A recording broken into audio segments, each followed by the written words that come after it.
रसुवामा भोटेकोसीको भयानक ताण्डव, नुवाकोटदेखि चितवनसम्म बाढीको त्रास, सुरक्षा निकाय हाई अलर्टमा, नदी किनारका बासिन्दालाई तत्काल घर छाड्न आग्रह।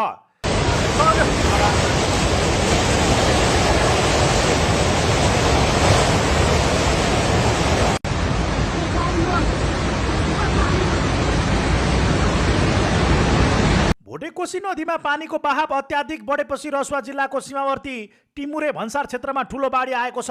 धुन्चे तर्फबाट लेदोसहित आएको भीषण बाढीका कारण टिमुरे र आसपासका क्षेत्र प्रभावित भएका छन्। प्रारम्भिक जानकारी अनुसार बाढीले टिमुरे भन्सार क्षेत्रका केही भौतिक संरचनाहरूमा क्षति पुर्याएको छ।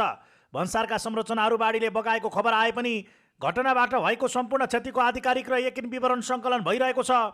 बाढीको रूप निकै भयानक रहेकाले स्थानीय प्रशासन, नेपाल प्रहरी, सशस्त्र प्रहरी बल तथा सेनाको टोलीले घटनास्थलको वस्तुस्थिति बुझ्न र क्षति विवरण सङ्कलन गर्न सक्रियता देखाएका छन्। प्रमुख जिल्ला अधिकारी नरेन्द्र परियारका अनुसार धुन्चे तर्फबाट अचानक ठुलो बाढी आएर टिमुरे आसपासको तटीय क्षेत्रमा क्षति पुर्याएको हो। उनले बाढीको परिणाम निकै ठुलो रहेको र क्षतिको पूर्ण विवरण आउन बाँकी रहेको जानकारी दिएका छन्।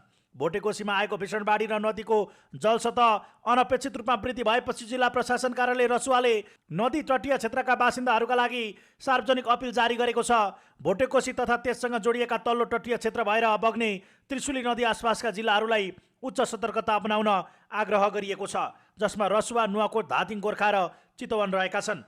प्रशासनले नदीको किनार तथा तटीय क्षेत्रमा बसोबास गर्ने सम्पूर्ण नागरिकहरूलाई सम्भावित जोखिमबाट बच्नका लागि तत्काल सुरक्षित स्थानमा सर्न र अनावश्यक रूपमा नदी किनारमा नजान अनुरोध गरेको छ।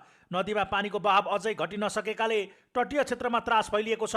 सुरक्षा निकायलाई उच्च सतर्कता अवस्थामा राखिएको छ भने उद्धार तथा राहत कार्यका लागि संयन्त्रहरू तयार पारिएको छ। घटनाको विस्तृत विवरण आउन बाँकी छ।